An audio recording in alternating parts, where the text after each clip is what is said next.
Sir, உங்களுக்கு cancer வந்துச்சு அப்படின்றத நீங்க கண்டுபிடிச்சிட்டீங்க. உங்களோட ட்ரீட்மெண்ட் ஸ்டார்ட்டிங்ல கீமோ ட்ரீட்மெண்ட் இல்ல அப்படின்னும்போது, அது எப்படி வந்து உங்களால சரி நம்ம எப்படி கோ த்ரூ பண்ண போறோம் அப்படின்னு இருக்கு. அண்ட் இப்போ இருக்கிற கேன்சர் பேஷண்ட்ஸ்க்கு எப்படி நம்ம கீமோ இல்லாம ட்ரீட்மெண்ட் எடுக்க முடியும்?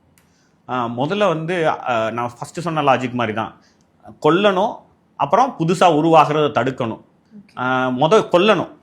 கொல்லணும் அப்படின்னா என்னென்ன செஞ்சால் அதை கொல்ல முடியும் அப்படின்னு இருக்குது. அதுக்கு என்னென்ன ரொம்ப முக்கியமானது அப்படின்னா, எனக்கு ரொம்ப முக்கியமாக இருந்ததில் ஒரு பெரிய ரோல் ப்ளே பண்ணது மிசோ அப்படின்னு சொல்லிட்டு ஒரு பவுடர். அது பேஸ்ட் ஃபார்ம்லேயும் இருக்கும், பவுடர் ஃபார்ம்லேயும் கிடைக்கும்.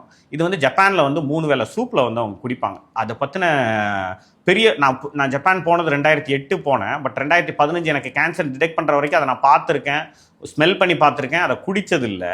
ஆனால் அதுக்கப்புறம் வழியே இல்லாமல் குடிக்கிற ஒரு கட்டாயமாச்சு. அப்புறம் நானும் என்னோட டெய்லி டயட்டில் 3 வேளை சூப்பாக அதை குடித்தேன்.